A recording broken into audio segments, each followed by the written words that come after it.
ఈ రోజే డౌన్లోడ్ చేయండి. మీ ఫేవరెట్ షోస్ చూడండి. ఏంటి ఇక్కడికి రమ్మన్నావు? నీతో పరిహారపు పూజ చేయించడానికి. దేనికి? నువ్వు రథసప్తమి రోజున రాజమణిహారం వేసుకోవడం వల్లే ఆ రోజు నీకు మంటలు పుట్టాయి.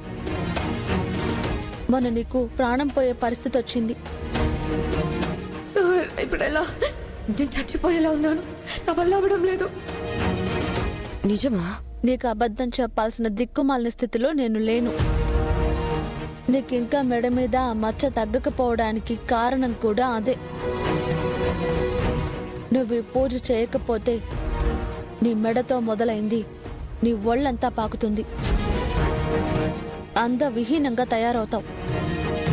ఆ తర్వాత చావుకి బతుక్కి మధ్య కొట్టుకుంటూ విలవిలలాడిపోతావు. ఎవరు ఇదంతా చెప్పింది? ఇంటికొచ్చిన ఆ స్వామీజీనే చెప్పారు.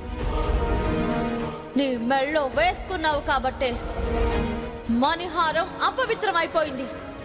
ఆత్మమ్మ గారు చెప్పారు కదా, నిజమే అయి ఉంటుందిలే. ఏంటి ఆలోచిస్తున్నావు? నా విషయంలో నువ్వెన్ని కుట్రలు పనినా నేను నీ క్షేమమే కోరుకుంటాను. ఈ పరిహార పూజ చేస్తేనే నువ్వు చేసిన పాపం పోతుంది. చేస్తావా లేదా? చేయకపోతే చస్తాను కదే. చేస్తాను. పంతులు గారు, మీరు పూజ మొదలు పెట్టండి. సరే చామంతి, అమ్మాయి నాలుక మీద నాగమ్మ బొమ్మ గుచ్చేయమ్మా.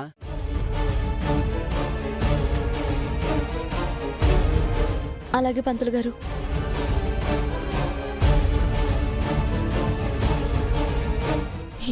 ఏం చేస్తున్నారు పంతులు గారు? నాలుక మీద నాగమ్మ బొమ్మ గుచ్చడం ఏంటి? ఇదేం పరిహార పూజ అండి? ఆ నాగమ్మ నుంచే కదమ్మా ఏ మణైనా ముందు పుట్టుకొచ్చేది. వారిని శాంతింపచేస్తేనే కదా మీరు రాజమణిహారం పట్ల చేసిన అపచారం తొలగుతుంది. తప్పదా అండి? బతకాలను లేకపోతే వద్దులే.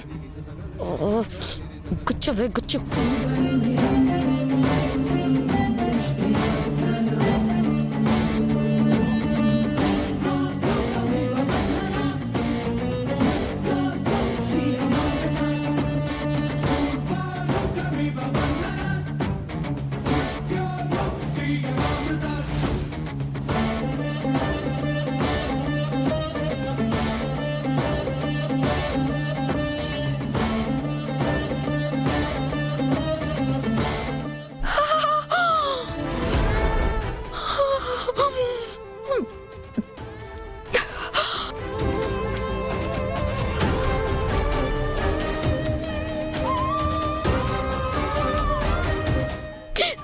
ఆ రోజు ఆ మణిహారం వేసుకోకపోయి ఉంటే ఈ రోజు ఈ అవస్థ వచ్చేది కాదు కదా.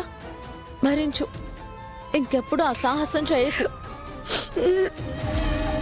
అయిపోయింది పంతులు గారు. ఇలా వచ్చి కూర్చోండమ్మా, పూజ జరిపిస్తాను.